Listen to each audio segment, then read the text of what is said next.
Hey guys, welcome back to more malicious compliance Reddit stories. In today's Ripestories video, a brand new CEO walks onto the factory floor, sees a man in a wheelchair and then decides he is the first thing to cut. He fires him without reading a single legal document, but what he didn't know is that man owned the patents to every critical system in the building. Let's dive right into the video. And the first one was posted on r/maliciouscompliance and is titled "Boss fires old disabled man because AI is more efficient, but all the patents belong to him." So I've been a mechanical engineer for most of my adult life. I enjoy working with physical things. I like machines that you can touch, take apart and fix. And a long time ago I was involved in a severe workplace accident at a different company. It is not something I like to dwell on, but it changed my life completely. A piece of heavy equipment failed and I was caught underneath it. The doctors did what they could, but the damage to my spine was permanent. Since that day, I've relied on a wheelchair to get around, and the transition was incredibly difficult. I lost my ability to walk, but I refused to lose my career.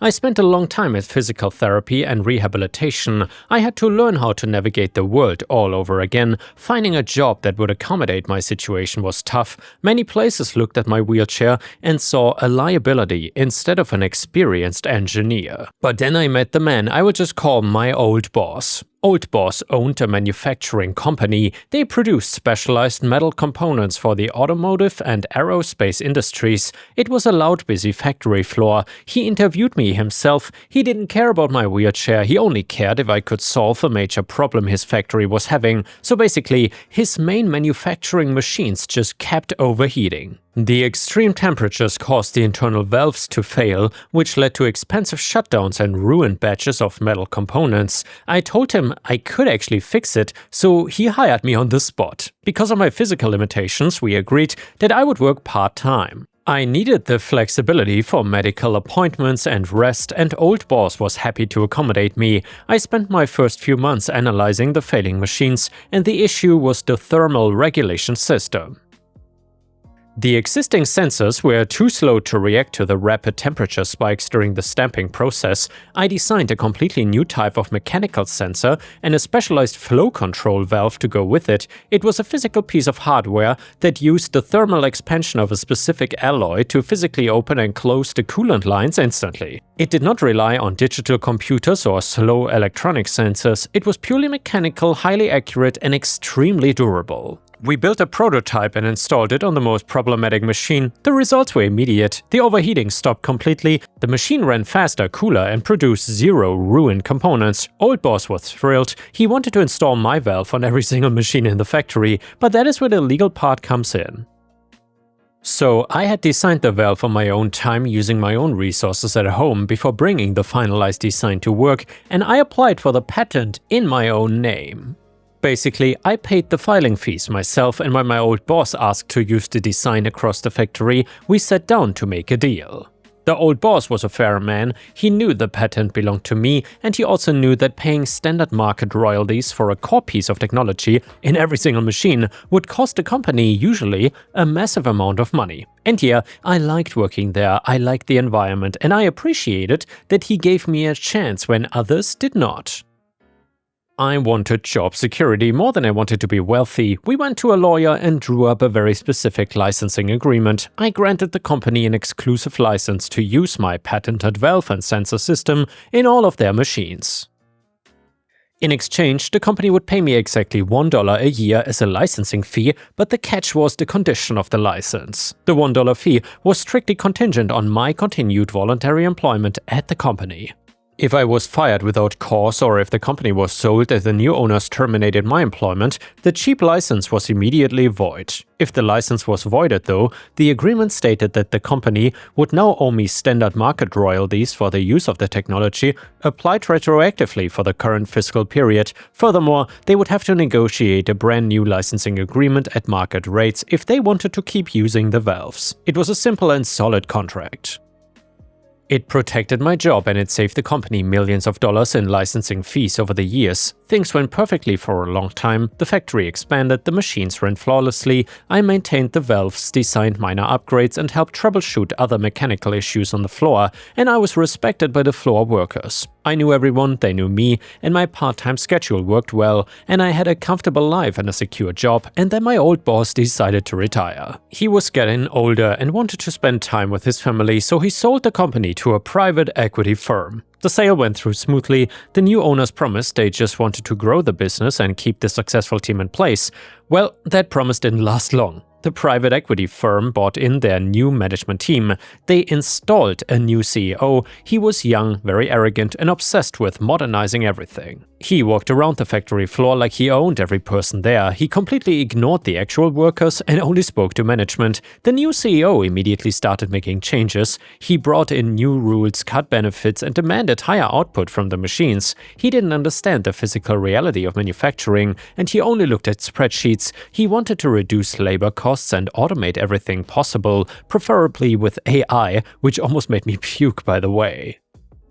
My interactions with him were bad from the start. He noticed me working at my testing bench on the floor and he saw me as an old useless man in a wheelchair who only worked part-time hours anyway, so to him I was an inefficiency. He called my manager into his office and asked why the company was paying a part-time engineer when they could just hire a younger full-time person, or outsource the work entirely, or simply replace me with AI, because that would be much more efficient anyway, according to him.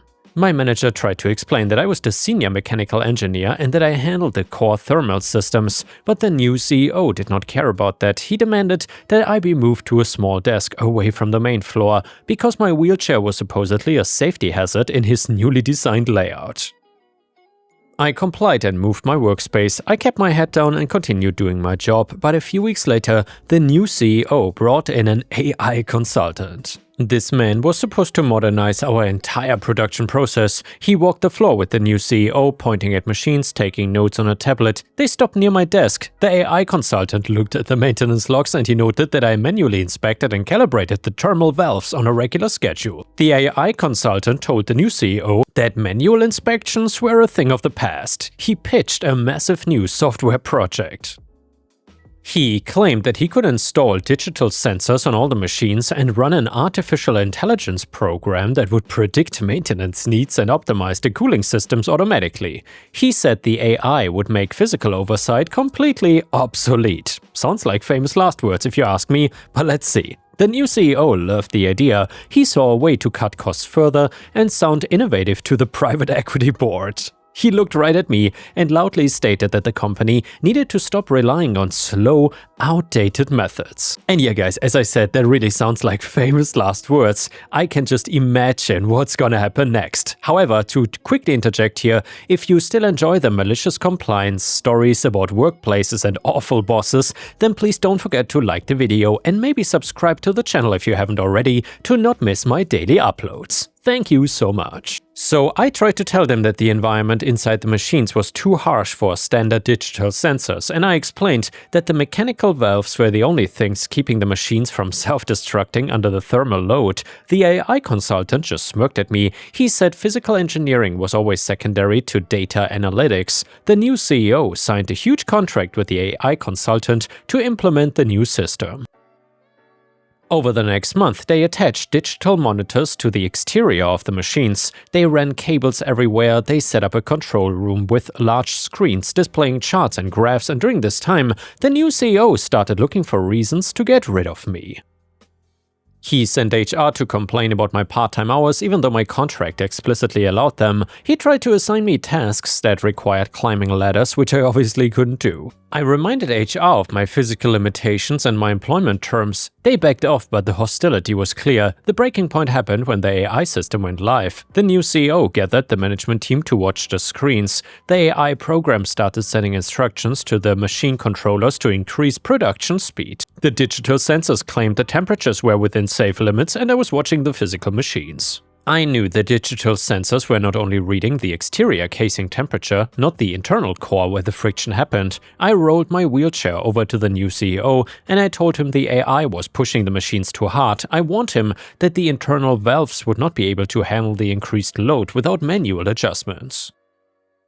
The new CEO turned to me and sighed loudly. He told me I was being negative and just resisting progress. He said the AI was far more efficient than a human and that I needed to stop interfering. I backed away. I knew what was going to happen here. The very next morning I was called into the main office and the new CEO was sitting behind a large glass desk. The HR manager was sitting next to him. The new CEO did not even greet me. He just started talking. He said the company was moving in a new direction and he claimed the new AI system made my role redundant. He said they needed efficiency and having a part-time physically restricted employee on the payroll was dragging the company down.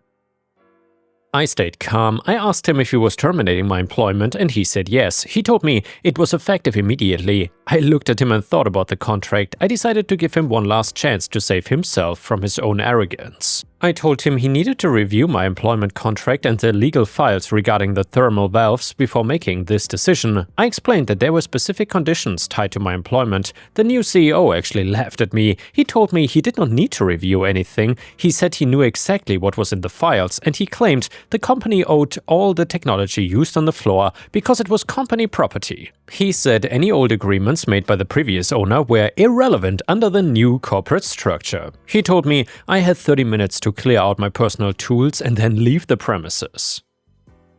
He warned me not to touch any company equipment, and this is where the malicious compliance really began. I simply said okay. I agreed with him. I told him I would leave exactly as he requested. I rolled out of the office and the HR manager followed me to ensure I didn't take anything that belonged to the company. I went to my desk, I packed up my personal hand tools, my reference books, my jacket and so on, and I left all the company manuals and the testing equipment. I didn't say goodbye to anyone, I just rolled out the front door, got into my modified van and drove home. The new CEO thought he had won. He thought he had cut costs and eliminated an annoyance. He had no idea what he had just done. When I got home, I pulled out my copy of the licensing agreement and I called my lawyer. My lawyer was the same man who had drafted the document years ago, and I explained to him. I told him I had been fired without cause and that the new CEO had explicitly dismissed the existence of any conditional agreements. My lawyer asked if I wanted to enforce the penalty clause, and I said absolutely. We spent the afternoon drafting a formal cease and desist letter. The letter was very clear. It stated that my employment had been terminated, which immediately voided the $1 licensing agreement. It formally revoked the company's right to use the patented thermal valves in their manufacturing machines. The letter also included a demand for payment, and according to the contract, the voiding of the license triggered retroactive market rate royalties for the current fiscal year.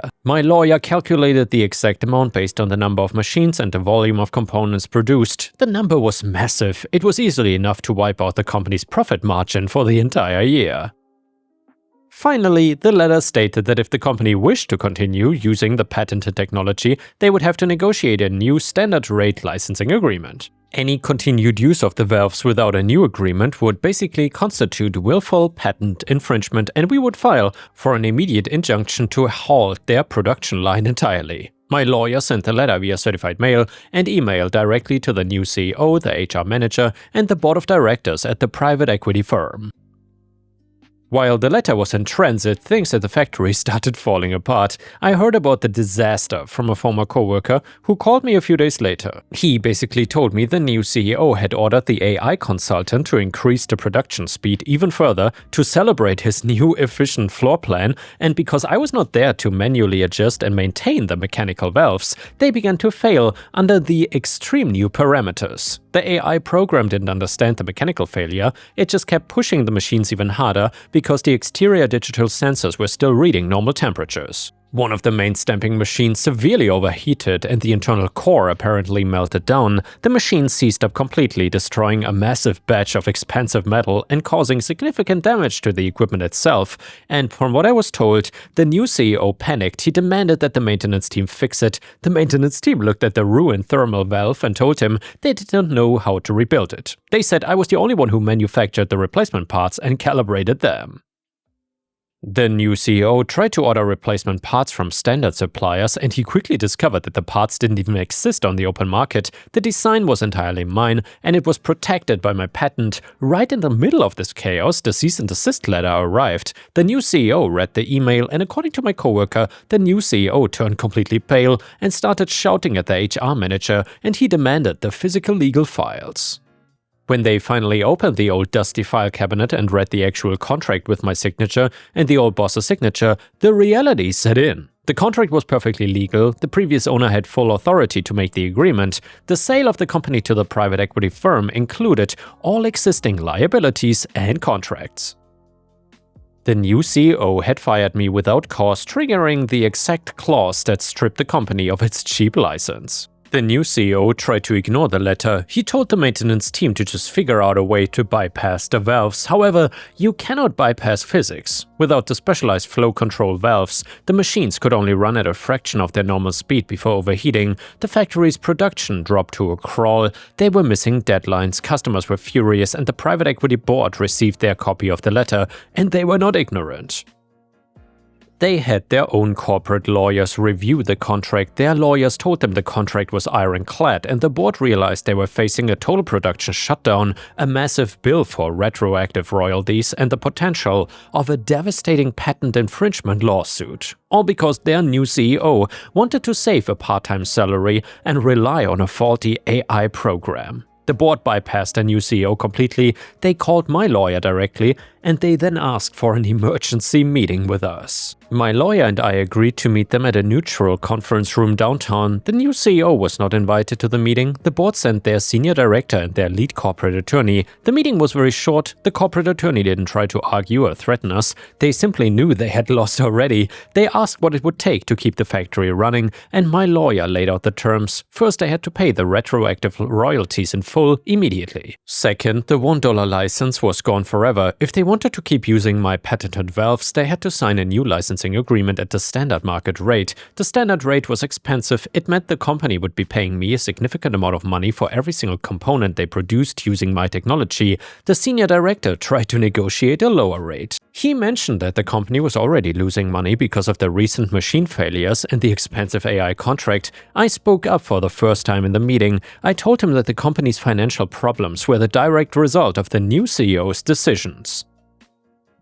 I reminded them that I'd offered the new CEO a chance to review the contract before he fired me, and he had refused. I said the price was not negotiable. The board had no choice really. They needed the machines to run. They really needed my valves. They agreed to our terms, and they signed the paperwork right there in the conference room. And sometime later, a wire transfer hit my bank account covering the retroactive royalties. The new licensing agreement guaranteed me a very comfortable income for the life of the patent. The fallout for the new CEO, though, was severe.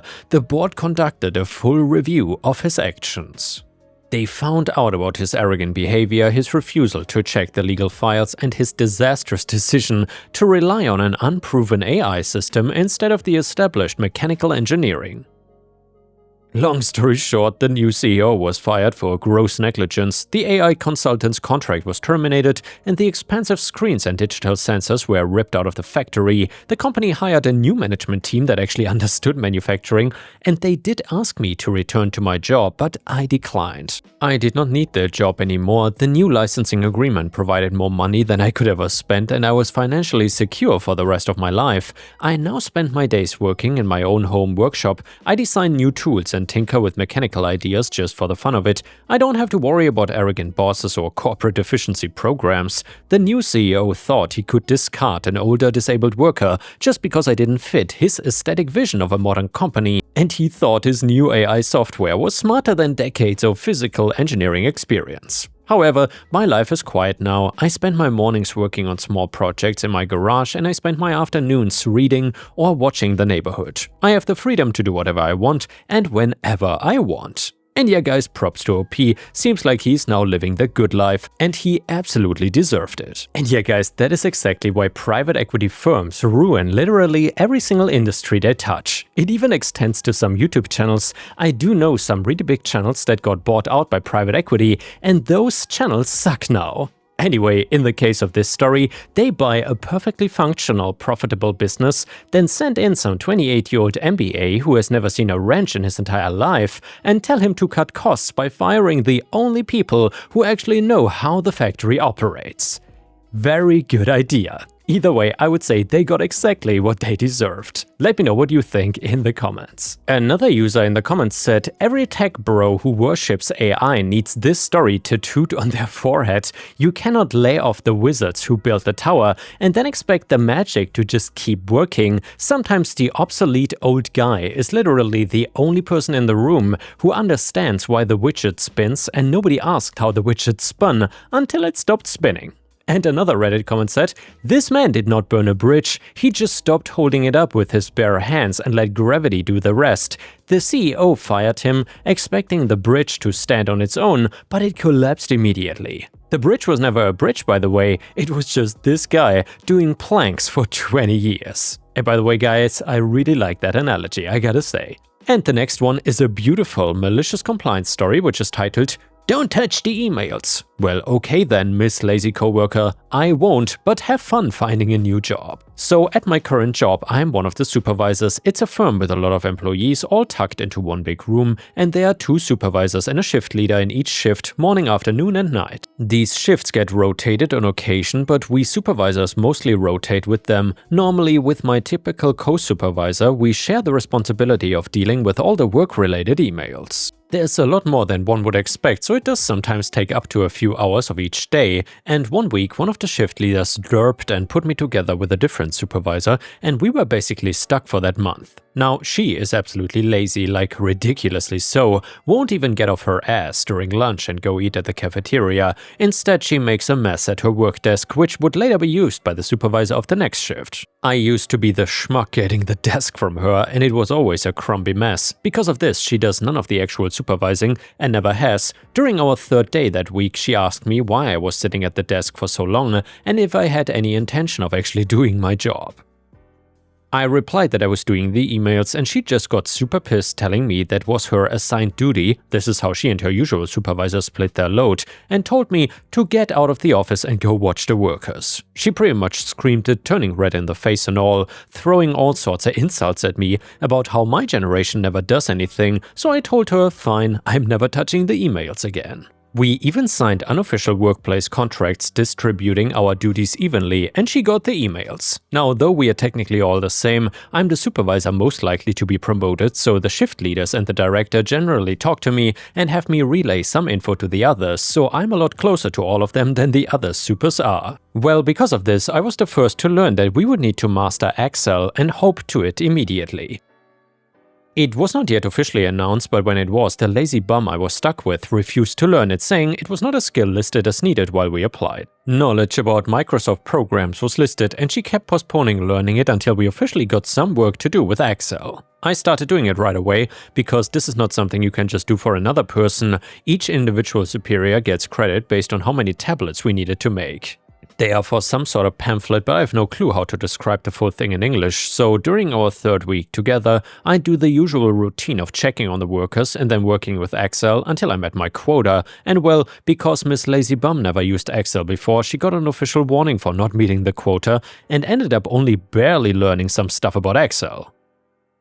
She was still super slow and couldn't even meet the quota, let alone make up for the lost time. Now, during this, the emails, as you may have guessed, remained untouched because Excel took her the full 8 hours. During our last week together, though, the director came and asked us what was going on and why was our shift always getting clogged with the emails. Miss Lazy Bum immediately tried to pin the blame on me, but bippity-boppity-boo, I had the contract she insisted on us signing. Since she had already been given a warning for not learning Excel and had a previous complaint about the way she spoke to some other employees, she was fired. I was meant to return to my usual co-supervisor next week, but now I'm on sick leave, so that might be karma witch slapping me. And the next one is a malicious compliance story, which is titled 24-Hour Support. So this is about malicious compliance by our third-party IT support. For years, their 24-hour response meant that problems would get a technical response within a working day, or else they would be in breach. After some cost cutting by them, they reviewed the contract and reinterpreted the 24 hours to mean 24 working hours, which is the same as 3 working days. So basically, a problem reported on Friday lunchtime would have to be looked at by Wednesday lunchtime the following week, and they were still compliant with the letter of the contract, but definitely not the spirit. They saved money in the short term, lost a contract in the long term, and our contracts team made sure that the working day/24-hour ambiguity never appeared again. And yeah guys, thanks for watching. I hope you have an amazing day and I will see you again tomorrow.